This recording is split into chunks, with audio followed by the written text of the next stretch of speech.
comes and stops us in our tracks. Bravely we prove in our striving, trudging together each day. Where there's a will, there's a way.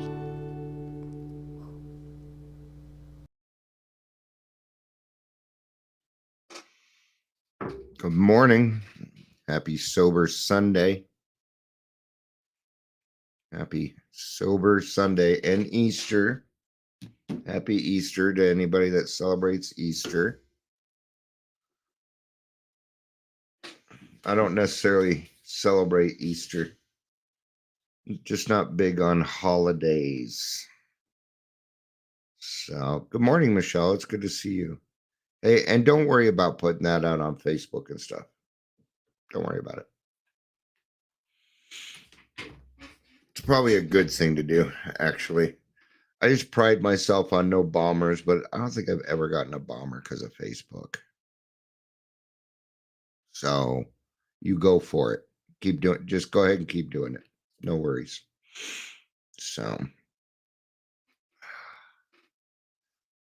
I woke up in a bad fucking mood. I'm just trying to stay out of it. Went to a meeting. Thankfully, nobody irritated me. Thankfully, I didn't allow people to irritate me. But I was in the meeting yesterday and I did a little bit of preaching that, and I need to correct something that I said yesterday. We were in a meeting last night and Jimmy had kind of brought up something. So I want to kind of restate it. If somebody's having a problem and it's going to make them go out and drink, we can certainly talk about that in meetings. Absolutely, we can. Absolutely. But I don't care what your day was. I don't care what you ate. I'll need to, it's when I hear the same problem over and over and over again. Now we're doing something, now we're getting out of the scope of it. But if somebody is going through something, maybe something just happened, maybe they were triggered, maybe it was PTSD, maybe it was anxiety. Absolutely, we talk about those in meetings. And I presented it a little wrong yesterday, so I wanted to kind of restate that. So, all right. Today we're going to be talking about humility, new perspective. I wasn't going to go live today. This morning, and I still don't really feel like it. But something's to be said for consistency. I think I'm just wore out. I'm tired. My cat got me up. Yeah, he tore up my arm. I don't know if you can see that. Jerk. So he got in trouble for the first time. He has no idea how to act about it either. So, all right. So humility is the topic. And it was because I was seeing some things early. Good morning, Mary Lynn. Maylin, it is good to see you. Oh, I take Sunday off from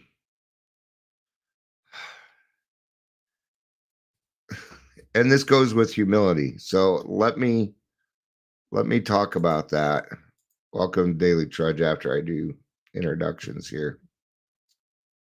Welcome Daily Trudge. I'm Dion. If you're here, please say hello. Taking a day off. I do a lot of stuff that I don't talk about here. It's not for me to brag. It is not for me to, but my phone rings, I get messages, things like that. When I say I take it off, it means I'm not working. It means that I'm not doing the detox stuff. It means I'm not putting together what I'm putting together and things like that. I also take the day off from service work on Sundays because I do service work every single day of the week. And I do a lot of service work. A lot. And that's kind of what got this topic going today. You know, if you do something nice for somebody and then you go put it on Facebook or you brag about it, what you did for that person doesn't count for shit anymore. It doesn't. Okay. Humility comes with benefits. It comes with gifts. And if you decide your own gift by putting it on Facebook, then what you will do is you will be satisfied and you will not look for the other benefits that God will be sending you. That's what will happen. You won't even get the gift because you already got it. Your brain won't even look for it. It will not search. And I can tell you this. God's gifts are so much better than likes and loves and pats on the back from people you don't even know.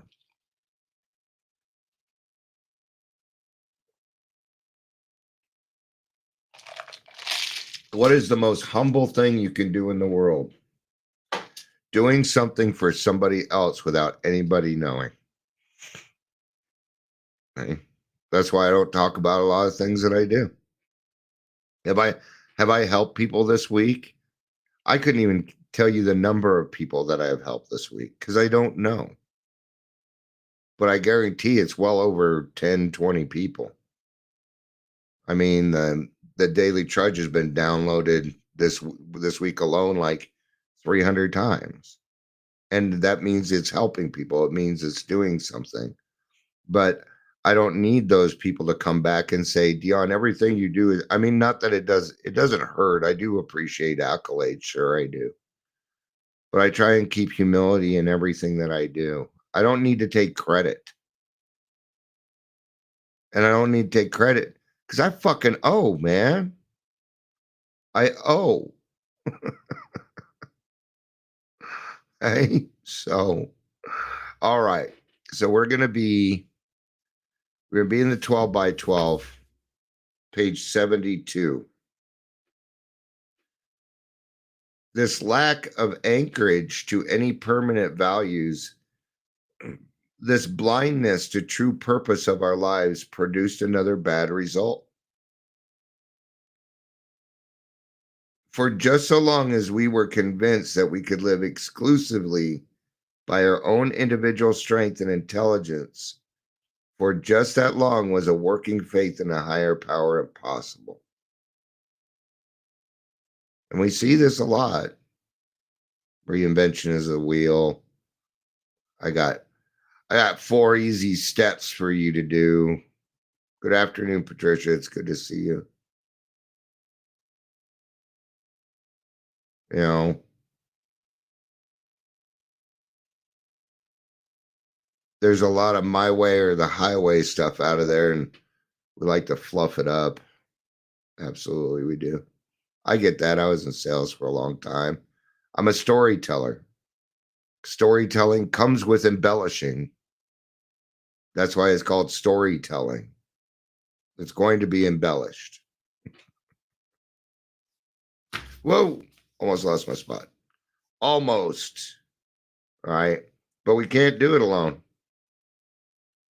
Yeah, happy Easter to you also, Patricia.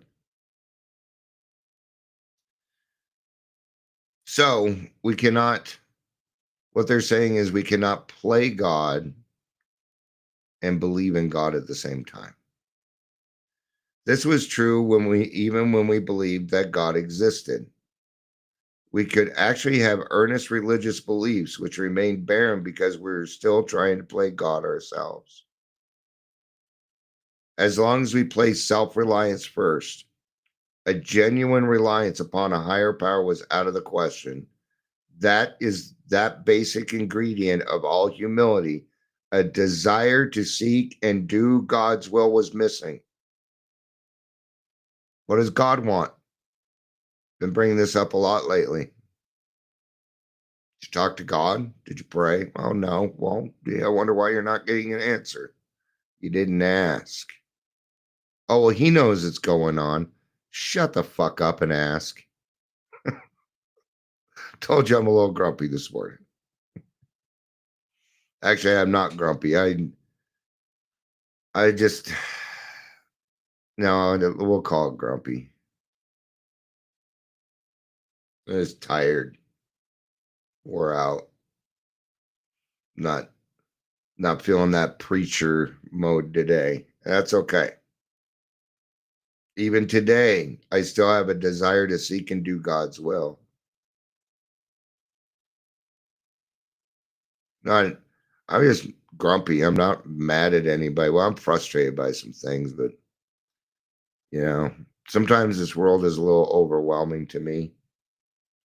Feels too big. I have to make it smaller in my head. Or what happens is, if I don't do that, then what happens is I start going after worldly clamors. I see a lot of people doing that. I'll be running a meeting and I'm like, I was thinking they would be at the meeting. I see them post about stuff on Facebook. I'm like, and I get a little frustrated by that. But then I have to think, Keon, do you know what's going on? Do you know what's going on in their lives? Maybe they need that right now. And I kind of have to come to the realization that not everybody's going to do things like Dion does. A good example of that is, sorry,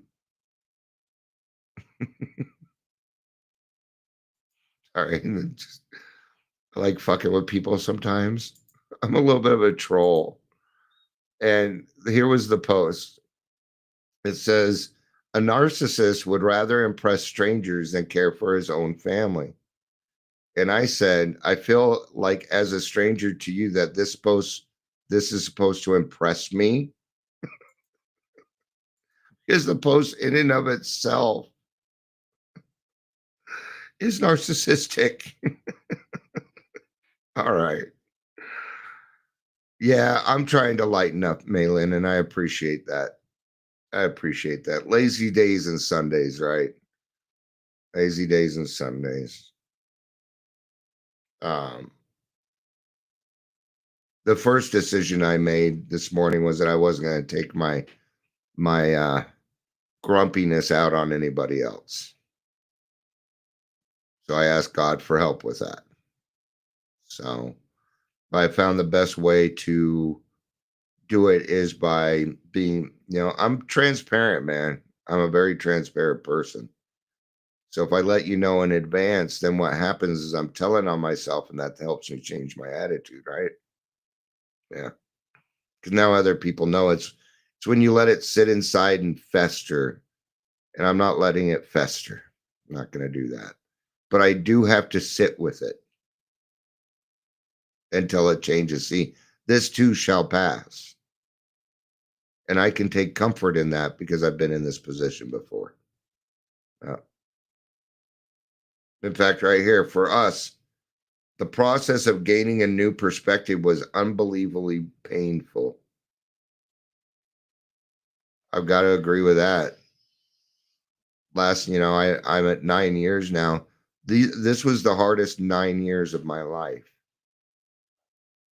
It's also been the most joyful. It's also been the best 9 years of my life because it was hard, because I accomplished it. I had to do a lot of self-searching. I'm going to tell you the number one thing that set me free, being responsible for my triggers. That way, if somebody says something quote unquote wrong in front of me that triggers me, I don't point the finger at them. Give me 1 second here.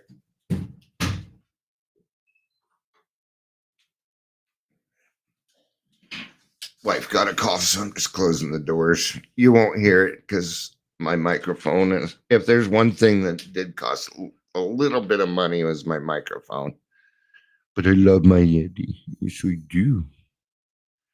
You also notice there's no cats because they got in trouble this morning. All right. It was only by repeated humiliations that we were forced to finally learn something about humility. Yeah. Humiliations, acting extemporaneously around other people. You know, when we drink, it lowers those inhibitions. Oh, speaking of cats, here comes one. All right. When I went through a lot of humiliation to find my humility. Even though they're separate words. These are two separate words. Humiliation is you're 13 years old, you're walking up to the west entrance of South Glen Mall because that's the cool entrance. And you spit to impress all the cool kids sitting at the front door, but instead it falls on you and they laugh at you. That's humiliation. Yes, I still remember it. Good morning, Amber, and happy Easter. It's good to see you. Right? All the embarrassing things that I went through, our status, our, you know, I was, somebody was talking at a meeting yesterday and they were talking about how they live in a small town and the church that he goes to has AA meetings, but he doesn't go to the AA meetings. Not sure why, because he said it isn't because I'm embarrassed. And I brought up humility. You should be supporting them. You're the person that should be going and saying this is great stuff and helping more people in the congregation find their own higher power. Exactly what you should be doing. God is setting you up for it. He's handing you a gift and you're denying yourself, brother. So think on it a little bit. Think on it a little bit. And maybe you'll come up with a different answer for that. All right. It was only at the end of the long road marked by successive defeats and humiliations and the final crushing of our self-sufficiency that we began to feel humility as something more than a condition of groveling despair. Yeah. You know, they say that pain is the touchstone of all change. Yes, all change. Pain is the touchstone. But it is not required. And that's what we're kind of talking about here. When we understand that humility and character building is something that we want, even then our humility changes. We will do something for somebody else, but we will not feel the need to go brag about it or tell anybody about it because it's what we're supposed to be doing. That's like being thanked for taking out the trash. Do people thank me for helping them? Yes, they do. And you know what I say? You are welcome. All I ask is that you pass it on to the next person because there was somebody that came before me that gave it to me first. I don't need the credit. I got humility. And the benefits of humility outweigh anything that this finite mind is going to come up with. I will sell myself short. Every newcomer in Alcoholics Anonymous is told and soon realizes for himself that his humble admission of powerlessness over alcohol is his first step toward liberation from its paralyzing grip. Yep. And what did you need to do that? You needed humility. You needed humility. In the beginning, what is humility? To asking God for help and meaning it, willing to go to any lengths to release the merciless obsession is humility. going to an AA meeting for the first time. That is humility in action. That's what it is. All right. And if actions speak louder than words, then gosh, if that person did make it to the meeting, then I think that there's some willingness already there. At least some. Well, they're required to go. Still requires willingness. They may be required, but that doesn't mean that they have to. They always pick jail time. Always jail time. And a lot of people do pick that route because they don't want to go to AA. They don't want to. So I find the people that do decide to go the route of listening to the judge, well, gosh, they already have a certain amount of humility and willingness walking into that room. So I'm not going to let them flounder any more than that. And to make them have to approach somebody else to get help, that's what I would call a barrier to recovery. That's a barrier, putting a requirement.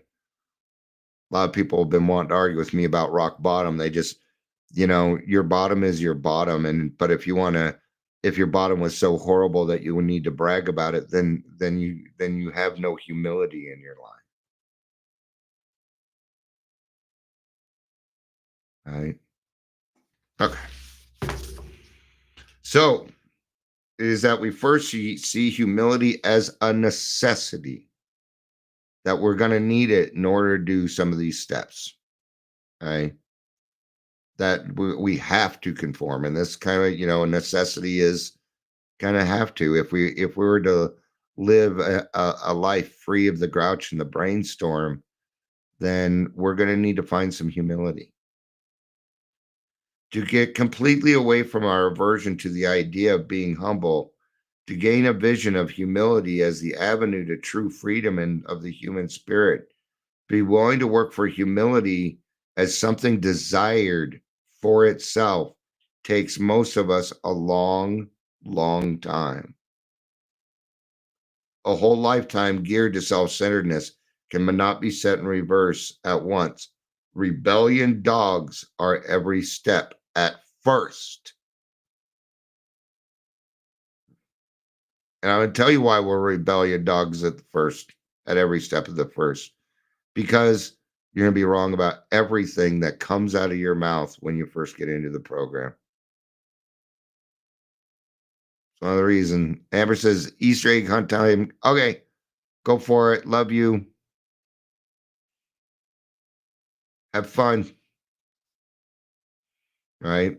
So in the beginning, and this is one of the things that I warn my sponsees about. I'm like, you're going to be wrong about everything in the beginning. And it's okay, because that's how we learn. We alcoholics learn that way in the beginning until they see that humility as a way to go. Then that'll change. You're still going to be wrong about a lot of things, but you won't get upset. You're not going to shame or blame yourself. Instead, you're going to learn from it. That is humility. There's a lot of different ways for humility out there, but really, the most humble, like I said earlier, the most humble thing that you can do is doing something for somebody else without anybody else in this world knowing, and not telling anybody, including and when I say nobody, I mean nobody, including your therapist, including your significant other or your sponsor or your BFF. Sure, it feels good, and we want to talk about that. But instead of going and bragging about it, I would probably recommend double downing. Go help the next person. Right? Because just like sales, the best time to close a sale is right after you close the sale. A lot of times I'll be running a sales room, somebody get a sale, and then they go take a break. I'm like, what are you doing? Oh, I had a sale, so I'm gonna take a break. Yeah, why don't you try 5 more phone calls first? Just 5. And usually there's a sale within it.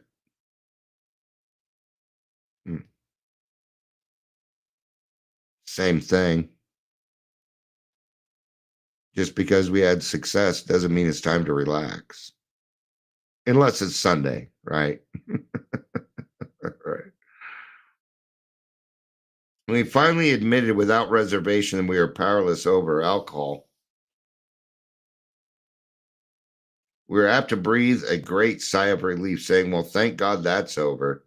I'll never have to go through that again. Uh-oh. Then we learn, often to our consternation, that this is only the first milestone on a new road we are walking. Still goaded by sheer necessity, we reluctantly came to grips with those serious character flaws that made problems drinkers of us in the first place. Flaws. I'm just making sure we're staying on humility here instead of getting into the seventh step.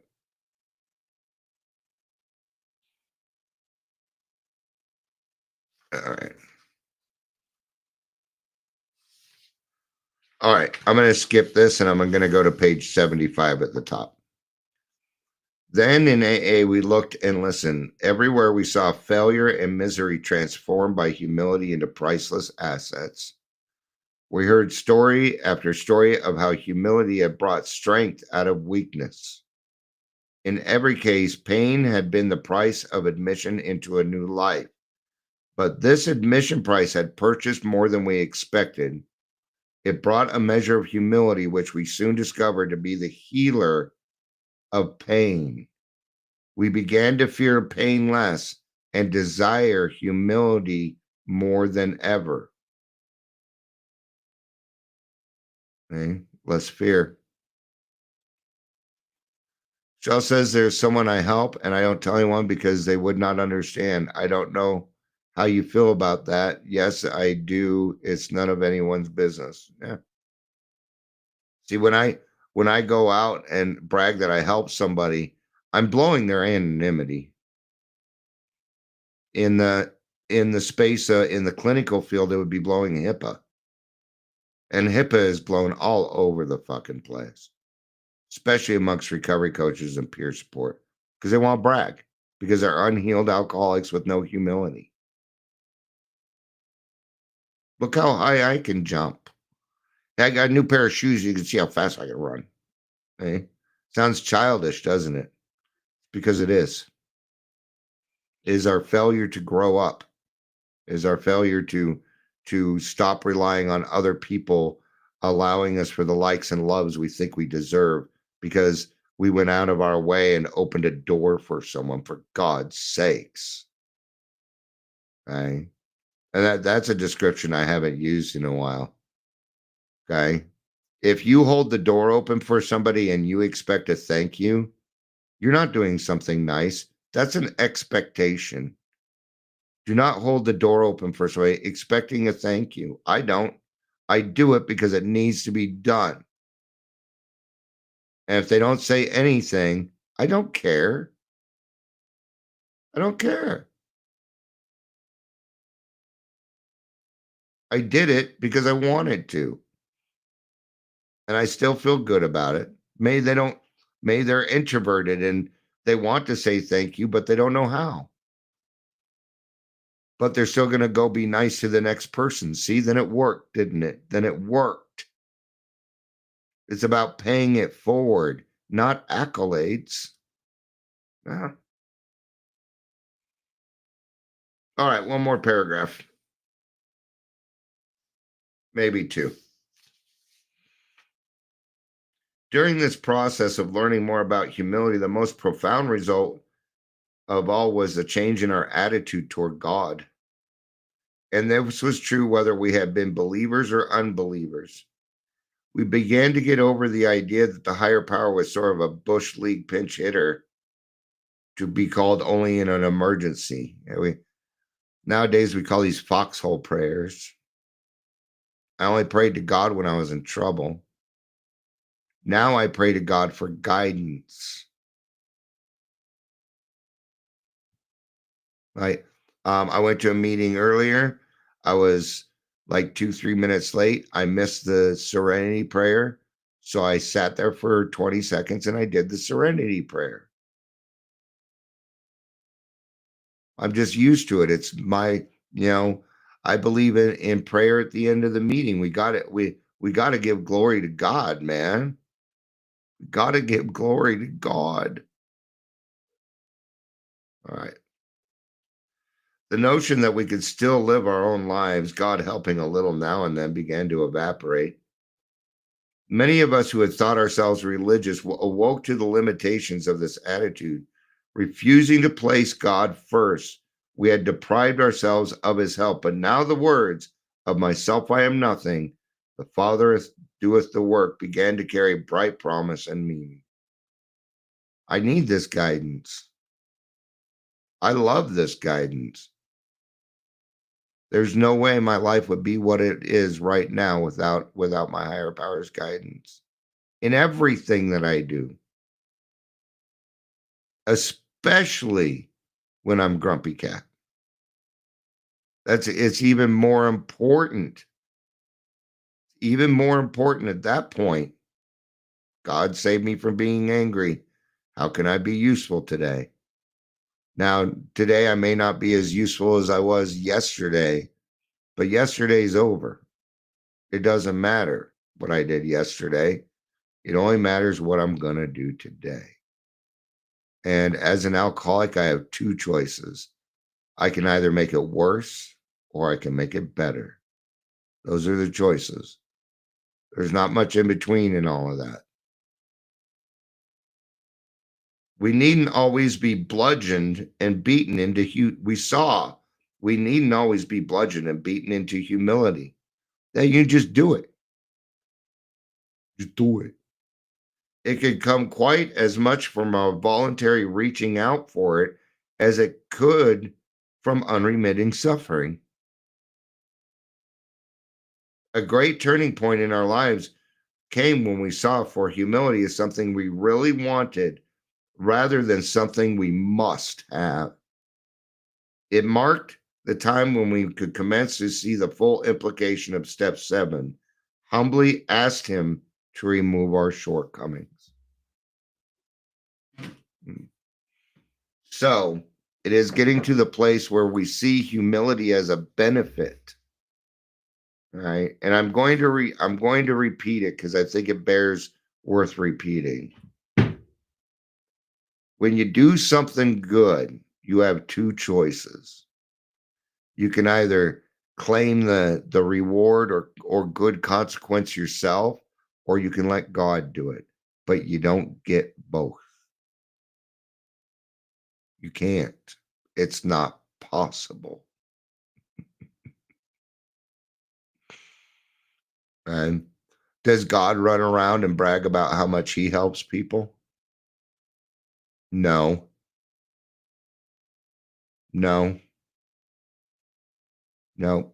I don't see God on Facebook bragging about shit.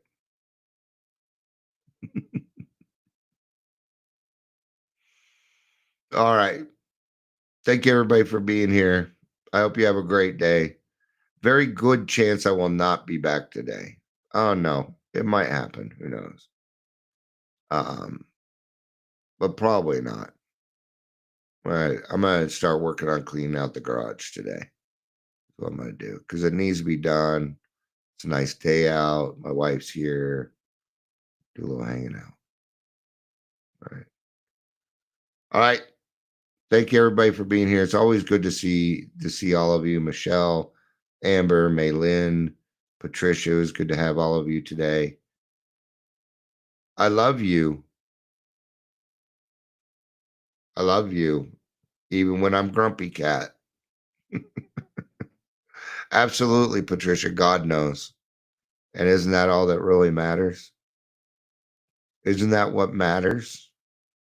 He also knows if you go brag about it, and he's gonna be like, "Oh, well, that sucks for you because the gift I was giving you was a lot better than that."